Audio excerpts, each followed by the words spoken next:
Assalamualaikum warahmatullahi wabarakatuh. Perkenalkan, nama saya Christian dengan NIM D01180113. Pada kesempatan kali ini saya akan membawakan materi pengetahuan dasar K3. Dan pada kesempatan kali ini juga saya akan mengambil 3 poin. Yang pertama, keselamatan kerja. Yang kedua, sebab akibat terjadinya kecelakaan kerja. Yang ketiga, siklus K3. Baiklah, kita masuk di poin pertama, yaitu keselamatan kerja.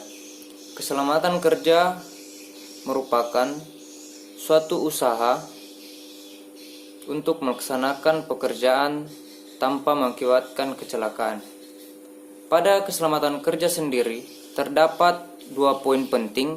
Yang pertama, prinsip keselamatan kerja. Yang kedua, pentingnya keselamatan kerja itu sendiri.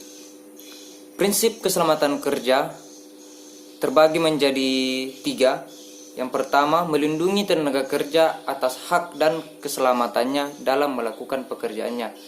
Yang kedua, menjamin keselamatan orang lain yang berada di tempat kerja. Yang ketiga, sumber produksi dipelihara dan dipergunakan secara aman dan efisien. Poin yang kedua, pentingnya keselamatan kerja. Dan di sini saya mengambil 3 poin. Yang pertama, adanya APD atau alat perlindungan diri di tempat kerja. Yang kedua, adanya buku petunjuk penggunaan alat dan isyarat bahaya. Yang ketiga, adanya peraturan pembagian tugas dan tanggung jawab. Baiklah, kita lanjut. Poin kedua, yaitu sebab akibat terjadinya kecelakaan kerja. Di sini saya juga mengambil 2 poin, yaitu penyebab dasar dan kerugian yang ditimbulkan dari kecelakaan kerja tersebut. Penyebab dasar yang ditimbulkan dari kecelakaan kerja tersebut, yang pertama, kurangnya prosedur atau aturan.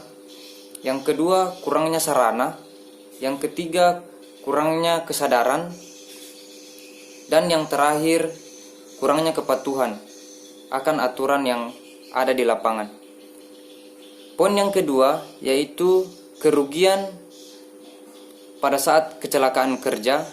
Dan di sini saya membagi 2, yaitu kerugian secara langsung. Yang pertama, biaya pengobatan dan perawatan korban kecelakaan kerja. Yang kedua, biaya kompensasi.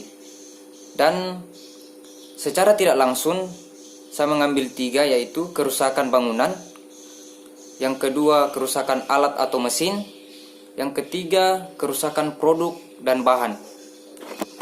Poin yang ketiga, yaitu siklus K3.